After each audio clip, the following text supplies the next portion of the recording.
Good afternoon, ladies and gentlemen, and welcome to the Dan Talk Podcast. I'm your host, Jordan Burt, of course, and today I have the man who solves all the mysteries and the problems of the world, Brandon Ashmore. Brandon, how are you doing today, man?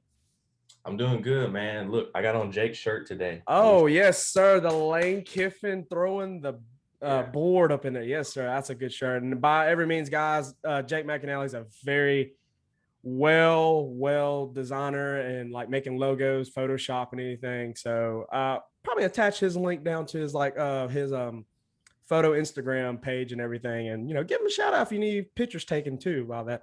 All right, guys. Weddings, whatever you need.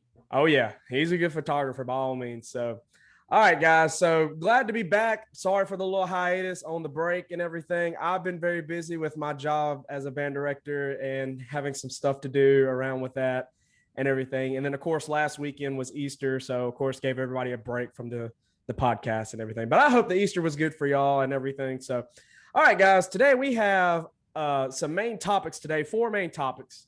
So let's go ahead and jump right into that. So the first main topic we're going to talk about today is some Spider-Man talk with the MCU Spider-Man and then along with the Sony animated Spider-Man. So the first one we want to talk about is the 90s Spider-Man, Christopher Daniel Barnes, who voiced Peter Parker and Spider-Man in the animated Spider-Man series in 1994. Has been confirmed to be joining Into the Spider-Verse 2. Brandon, you heard this news, man.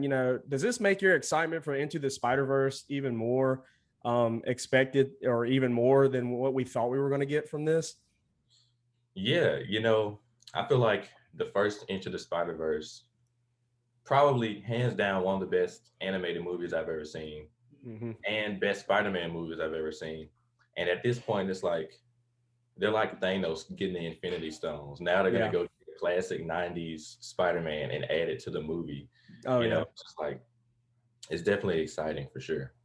Oh yeah, no, dude. I can't tell you, like, I loved watching that series when I was growing up. Of course, I wasn't born until 95, but of course they had it replayed on like the Fox channel in the early mornings of Saturday and everything. Of course, I watched them. And then of course they added it to Disney Plus. So of course, I've been watching it too on there, but just the excitement that cast and that crew is putting together, like with all these different iterations of Spider-Man that we forget from the comic books to live action to the animated series. Like, I just honestly cannot wait for Into the Spider-Verse. And interested to hear the plot and everything and who's going to be the big baddie of the movie and whatnot. So, guys, let us know your excitement down there with the animated Spider-Man with Christopher Daniel Barnes joining the cast and whatnot to voice his Spider-Man that he did. All right, so let's go on to the next Spider-Man news that we got going on. And it is confirmed that Alfred Molina and Jamie Foxx has joined the cast. So the cast and everything have signed this little logo, and it's of every person who was involved with the movie Spider-Man No Way Home. So, of course, there's been speculations, no confirmation from Marvel or Sony about if Alfred Molina is joining the movie or if Jamie Foxx is joining the movie. Now, we've had hints here and there, but nothing for sure confirmed until this picture came out, and I'll put the picture up on the video whenever we get to it. But Brandon, you saw it, man. How does this, like, just the fact that we got the signatures of Alfred and Jamie on the poster and everything, how do you feel about it? Like, this just like for sure, like, yes, this is happening. And let me hear your thoughts, Brandon. Oh yeah. The signs are all pointing to this is going to be an epic multiverse movie. We already know that WandaVision and Doctor Strange ties directly into. So, I mean, they can try to hide it all they want, but at this point, we already know. They're going to say that, oh, Andrew Garfield, Tobey Maguire, they're not going to be in the movie. Yes, they are. Yeah. We know.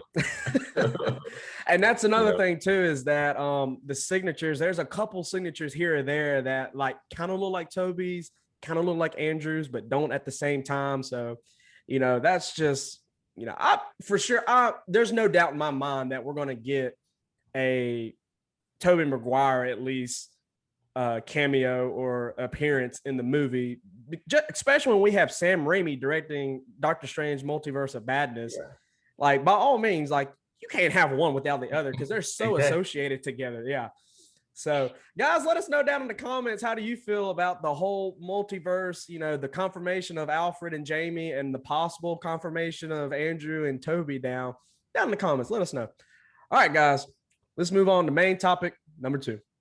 And our second main topic is AntMan Quantumania, or AntMan 3. Okay.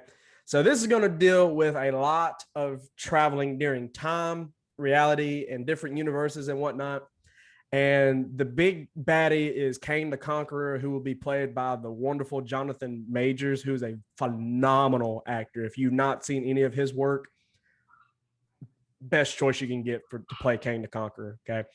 So Marvel came out with their production dates, and they said basically like all these movies are about to go in production this summer. So you have Captain Marvel 2 going in production, and then Ant-Man 3 for sure going in production by the end of May, going into June for sure.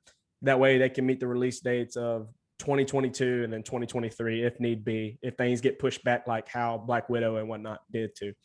So working title for Ant-Man Quantumania is GOAT Rodeo. Interesting kind of thing, just because most of the time their working titles kind of deal with how the movie's going to play into and whatnot. So Brandon, you heard the news about the working title for Ant-Man Quantumania. You know, how does that make you feel? What are your expectations for the movie?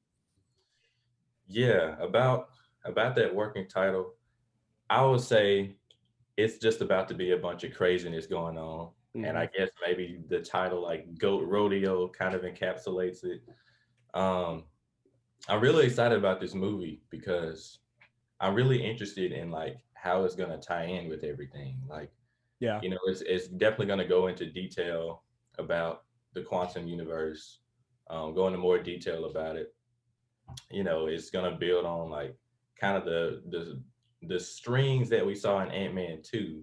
Yeah. But it's like really, you know, build on that.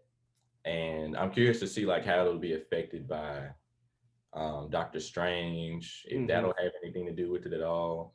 Of course, Kang, big baddie from comics, you know, just a legendary villain.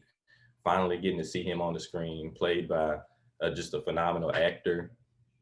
And then one thing that I've seen, a rumor that I've seen possibly, is that what if the Fantastic Four is actually introduced in this movie? I have heard that rumor. And by all means, you know, I agree with you 100%. Like, first off, I'm a big Paul Rudd fan. Mm-hmm. I think they cast a perfect person to play Scott Lang and to play Ant-Man, especially just how his sense of humor and seriousness kind of go with one another, and just how he's portrayed this character. I mean, you can't help but not to like Scott Lang / Ant-Man. So, but yeah, no, I agree with you completely. Like, just how it's supposed to tie in, especially how without Ant-Man, you know, we wouldn't have Endgame possible.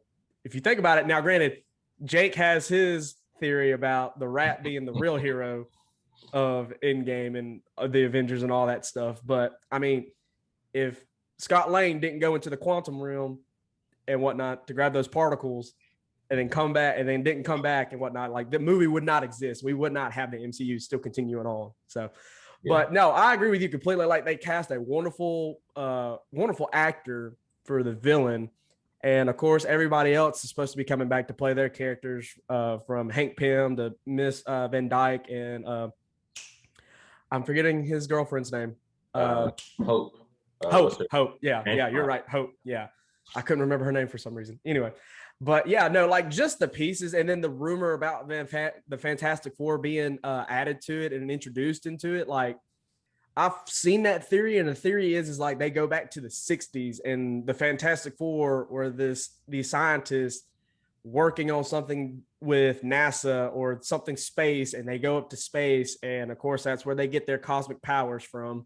And you know, somehow or one another, that Ant-Man going through the quantum realm pulls them in and then pulls them into our time period now, which, if I'm not mistaken, it would be 2023 set in the MCU time, just because that's when Endgame and everything happened. And that's where SpiderMan, WandaVision, and then of course FalconWinter Soldier and all this is supposed to take place.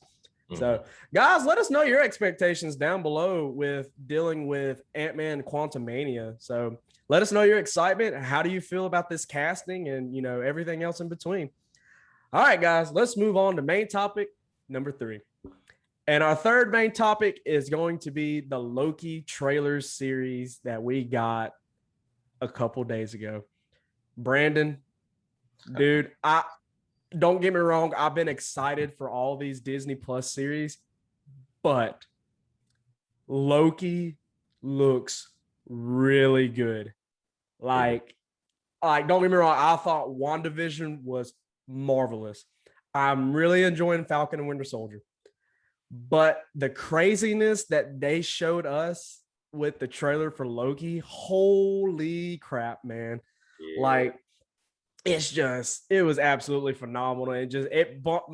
So my thing is with like trailers and whatnot, a trailers, you have your expectations for a movie or a TV show, whatever it is, and you have your expectations. The purpose of a trailer for me is to bump your excitement up a little bit, not too crazy and whatnot, unless it just does that for you by all means. But in my expectations, a trailer is just supposed to take whatever excitement you have for it and bump it up a little bit. Yeah. That trailer skyrocketed me. Like, because I really didn't know too much of what was going to happen with, Loki dealing with time travel and everything. But then, of course, we have Owen Wilson's character, Morbius, and he's basically like, hey, you took the Tesseract in Endgame, and you doing that branched off all these alternate realities from the main flow of time and everything. Basically what the Ancient One was telling Bruce Banner whenever he was going to get the time stone is that you take one stone out from the flow of time, other parts of different realities start to break off, and you create all this chaos and whatnot. So Brandon, man, what did you saw the trailer and everything? What were your thoughts about it, man? Man, first of all, I think people for Marvel, pay them, like, seriously. Like, you're telling me we get Owen Wilson in a Marvel show? Like, I'm so excited about this. Yes. But yeah, I think this show is about to be probably the craziest show that we've seen. Like, even crazier than WandaVision. Yeah. And I'm really glad that we finally get to see Loki have a starring role in something. I think it's about time he finally had his own project. Yeah. It focuses on him because he's such a good character. And I'm so glad that, he's still signed on with Marvel to do projects. I was kind of worried, at the beginning of Endgame, like, oh my gosh, Loki's dead. Oh, I feel like they hadn't character enough, but now we see, and this is a different Loki, right? This is 2012 Loki. This is a different Loki. Yeah, so he hasn't even like had that whole arc with Thor where he finally becomes like a heroic, somewhat heroic figure. No, this is like pure mischief Loki. So, the stuff that he's about to get into with the different timelines, and again, with all these timelines and things going on kind of at once, it's like, might we see him interact with, heroes traveling across timelines? Could we see him maybe mess around and meet Captain America on his way back to Return of the Jones? Like, could we see that? Could we see him mess around and interact with Kang the Conqueror? Like, there's a lot of opportunity for interaction. No, and I agree with you completely. And by all means, you're talking about interacting with Kang the Conqueror. Apparently, there's also a rumor talking about that Kang the Conqueror could possibly appear or be hinted at in the Loki series, just because Loki has to travel throughout all these different timelines. I mean, from the trailer, you see him in, like, I guess it's Central Park, if I'm not mistaken, and you see like the destruction of the city of New York City. And right there in the back right corner is the Avengers Tower, absolutely destroyed. Who's to say that wasn't, 2012 Avengers fight, or if it was Age of Ultron, like his fruition came to be with destroying the world and humanity itself. And of course, Loki's going to be seeing other iterations of Loki. We're supposed to get like a kid Loki. We're supposed to get like a female Loki. And we're supposed to get like the true, real big baddie Loki. And Supposed to be played by a phenomenal actor, and I can't think of his name off the top of my head. But if he played the professor in at Logan, he was the guy that basically was taking the kids, the mutants and whatnot, and experimenting on them. I can't remember his name, but anyway, so there, he's supposed to be probably playing the old Loki and supposed to be the real God of Mischief, like the real evil one. So, just the series. I mean, yeah, like you said, it looked absolutely bonkers based off of what we've seen and what the trailers and whatnot they've talked about. And I thought WandaVision was already bonkers enough, let alone you're putting Loki. And even then, they're talking about doing a whole nother season with Loki, season 2, already in production and whatnot to continue on. And then, of course, a couple days ago, Entertainment Weekly came out with the cover page, and it's of Tom Hiddleston himself with the shadow of Loki in the background. Yeah. So, just the excitement for this series, I can't wait for it, to be honest with you. And I kind of hate that we have to wait a couple weeks before we get it right after we get done with Falcon Winter Soldier. So, all right, guys. Well, that will do it for the Loki topic number 3. So let's move on now down to topic number 4. And topic number 4 is Falcon Winter Soldier episode 3 and 4. Spoiler alert.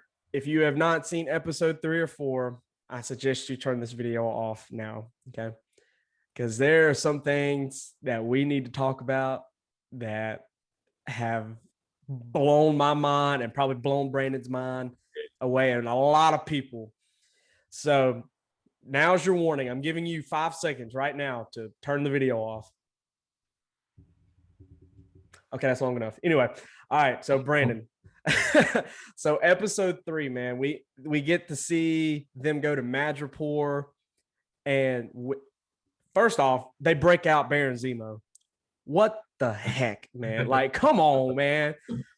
And of course, they go to Madripoor, and of course, out of nowhere, Sharon Carter pops up. What the heck? Apparently, she's been a fugitive. Yeah. She didn't get pardoned or anything like that. But of course, they deal with trying to find the person who made the super soldier serum, if I can speak right. And just the chaos, man. I wish we had Jake on so I could hear his expectations, because I know he wasn't really feeling the series too much. But I think episode 3 really hooked him back into, really wanting to see it. So, Brent, let me hear what your reactions were about episode 3, man. Man, Sharon's back. We love Sharon. Mm-hmm. I was wondering when we would I was wondering if we were going to see her come back and what role she was going to play in this show. Honestly, to be honest, I thought that she had I don't know. I figured she might be working for the government or something.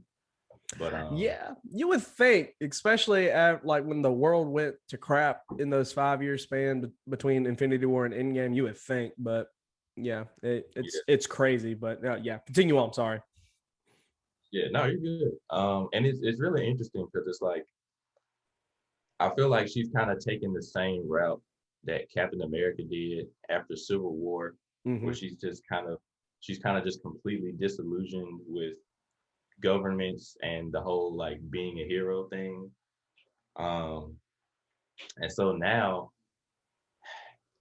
I want to know what exactly her role is in Madripoor, because she's definitely got a lot more going on than she's letting on. Right? Yeah.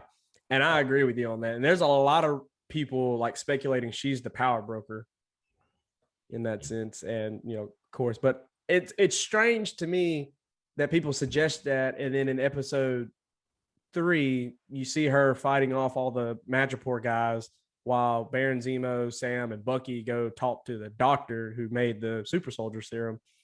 And didn't say anything, didn't act like anything was weird or anything about it. She didn't try to stop and get the serum herself or whatnot, get the database and all that. So, a little iffy on that rumor, but I mean, I wouldn't put it past her. I mean, by all means, it does. She seems to be acting like she's up to something else along with that mischief in that sense. So, yeah, I definitely think so. Maybe she's working for the power broker in some kind of way. But I don't know. But it was fishy how she knew where Sam and Bucky were gonna be. Yeah.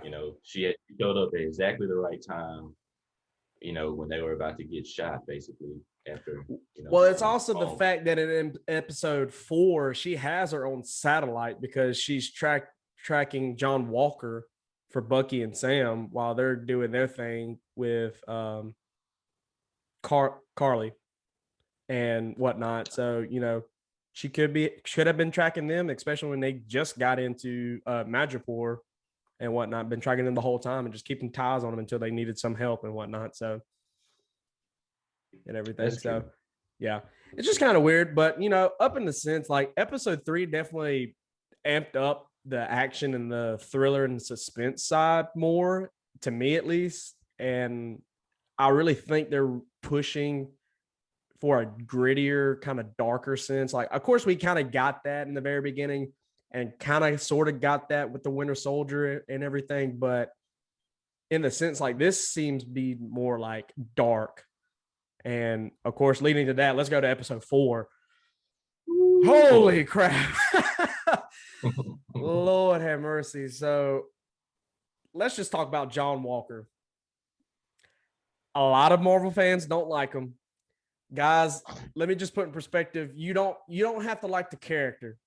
Don't hate the actor for playing the character. Okay. He's just doing his job as an actor. Okay. By all means, I think he's done a phenomenal job being John Walker, playing the character. And I think he's got the sense of what that character was in the comic books, because in the comic books, he was a very different type of Captain America. He was brutal, very blunt to the force and everything. Like, he didn't care. I mean, of course, he used the gun and everything, yada, yada.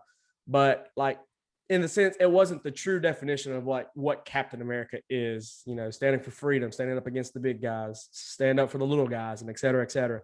So, but I mean,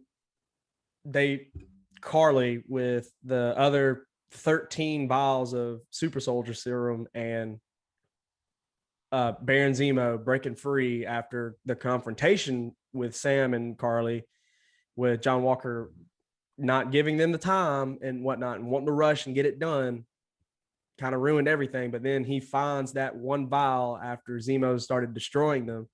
And of course he takes it. And I think this is where you start to see the true colors of John Walker's Captain America. So, Brandon, man, how did you feel about the episode, man?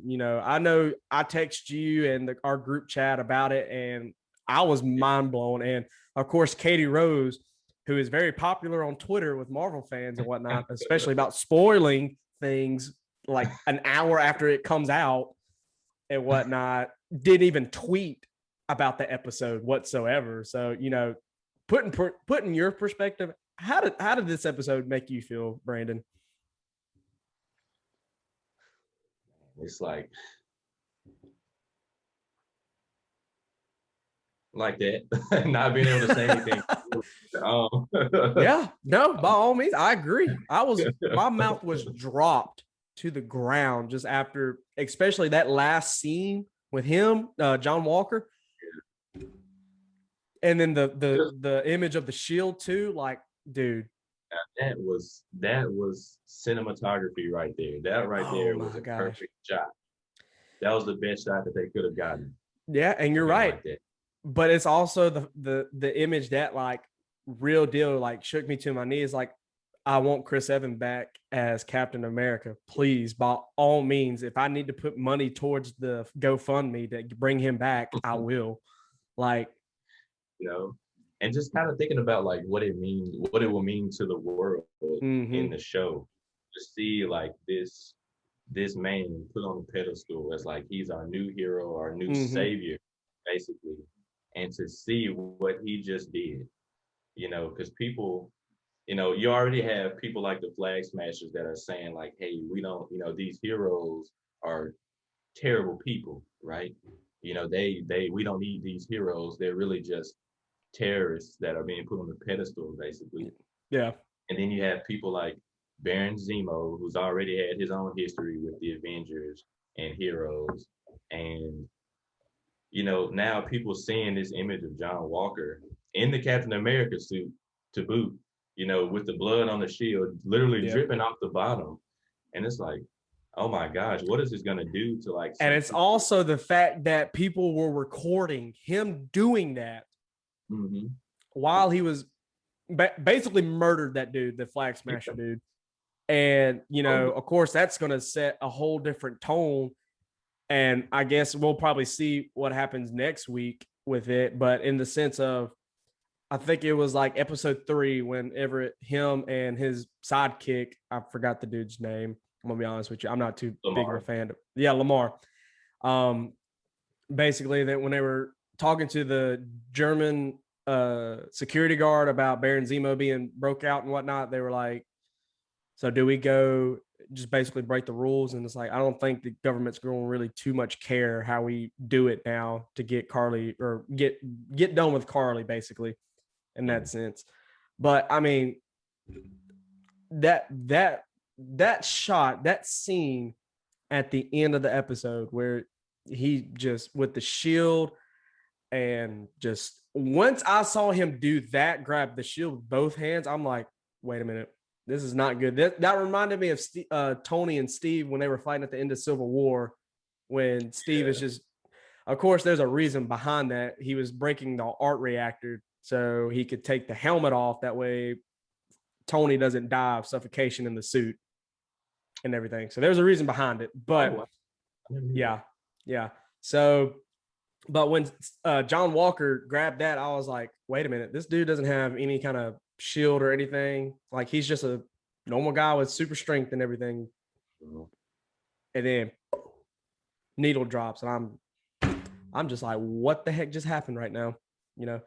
So but like, I mean, now you're going to start to see possibly Sam and Bucky possibly try to take the shield away in the next episode. And of course, see how the government and whatnot goes into it. But of course, apparently the power broker is supposed to be somewhat revealed, possibly. And then there's a rumor going around that's been confirmed by somebody that worked on the show that we'll see a new character be introduced. And it's an actor and actress who's award-winning, like won an Oscar and everything. No details about what the character is or who they will be playing and whatnot, but it's supposed to be a really big Marvel character that everybody will recognize right then and there. So kind of curious to see who that might be. I'm not really entirely sure who would fit truly into this type of like show in that sense of how they're setting up everything and whatnot. Brandon, do you have any ideas about any character that would, really truly fit into how this series is going? I mean, not really, but kind of a crazy theory that I know is not going to be true. But what if Wolverine shows up? I mean, it is Madripoor. It is Madripoor, yeah. But I mean, like, I could see Wolverine. I could also see maybe Punisher, just because of how brutal he is, and to the point, like, he doesn't care. Like, you a bad guy, I'm going to kill you. End of story.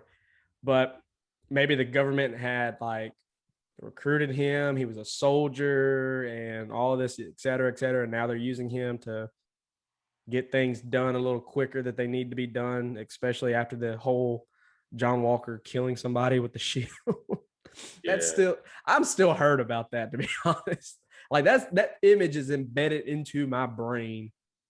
Yeah. Just because of how, like you said, how it was shot cinematography wise, like that shot just, they did it right. It got everybody's attention for sure, no doubt. But really, and honestly, like, as much as we dislike John Walker, given the situation that he's being thrown in, he's being billed as a replacement for Captain America. It's a lot of pressure on him. It's a lot of pressure on him. And he just lost his best friend that he's done tours with, that he's, been best friends for years with. And so I have a little bit of sympathy for him. I do. As much as I dislike him and wish that he, wasn't involved, I gotta show some sympathy. And the best way I can describe his portrayal of Captain America is he's a good soldier, but not a good person. Whereas Steve Rogers was a good person, not a good soldier until he got the serum. The serum, all it did was just physically take over and just kind of made himself, bigger and better to the sense, but still had the core values of what he stood for and as a character person. Whereas John Walker, like you said, he did tours and everything. He was a military guy before he got put on this pedestal to take over for Captain America, because America said, we need somebody to take the place, take the role, basically help pull this country back together and the world basically back together and be the image of freedom in that sense, and in unity and whatnot. But I mean, that serum, nobody's perfected the serum since Steve took it. Bruce Banner tried to replicate it and he turns into the Hulk. And then you have the Red Skull try to do it and he loses his skin, turns red, loses his nose, and goes absolutely mad crazy. And in the sense, I think that's everybody that's ever taken the serum, super soldier serum. And you see that in Civil War when they go into the flashback with Bucky when he's under control of Hydra and whatnot, and they put the serum that he stole from Howard into those 5 other agents and whatnot. And of course they lose their mind, but of course, and everything. So, but yeah, no, I honestly cannot wait for these next 2 episodes. I feel like it's just going to absolutely crazy, especially in the last episode. But a lot of people also are saying that we've already seen Sam take the shield and whatnot whenever he's training in I guess it's in the early trailers and whatnot, that you see him throwing against the tree and everything, him and Buck. And then I think it's the last trailer that I saw for this past episode that they're walking away, they're parting their ways, like they said they would when they were talking to the therapist and whatnot. That's the conclusion of Falcon Winter Soldier. So, but yeah, like I said, I'm excited for it. I'm enjoying it for sure. And but of course, I'm very devastated at this past episode and everything. So. Yeah, I think it probably took me kind of like Jake, where it took me a couple of episodes to really kind of get into it. Yeah.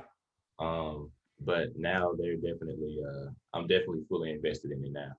Yeah, and I can understand why people weren't really too into it in that sense. But I mean, in all honesty, people were comparing it to WandaVision. It's you really can't compare it to WandaVision because it's 2 different styles of shows, and let alone you have different characters and whatnot. WandaVision is supposed to be about Wanda and Vision, love, and the whole aspect of depression and losing loss and all this, and her trying to cope with it.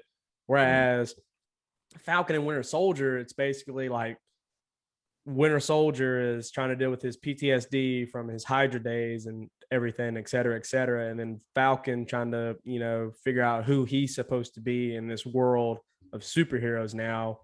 And, the whole, if he should take the mantle of Captain America, which, spoiler alert, he's going to be the new Captain America. I don't know why people are saying no, it's not going to be him. He's not going to take the mantle. He's not going to take the shield. Really? He took it in the comic books. Yeah. I don't see why they wouldn't go that route, especially when we still have other Avengers movies later on in the MCU with all these other movies coming back too, with all these other characters like SpiderMan, Captain Marvel, possibly Black Panther. I'm not really sure how that's supposed to be going on and how they're going to do that. But I mean, I have an all faith Ryan Coogler and Kevin Feige in the MCU to tell us a good Black Panther story with Black Panther 2 and whatnot. Yeah. So, all right, well, guys, that will do it for our podcast today. Brandon, I appreciate you being on here today and hearing everything that you had to say and whatnot. So thank you for being here, man. Thank you for having me, man. I love doing this. Oh yeah, man. It's a pleasure and everything to have you and Jake and Katie Rose every once in a while here. So, but by all means, I do appreciate it. So, all right, guys. Well, that will do it. See y'all next time. Bye-bye.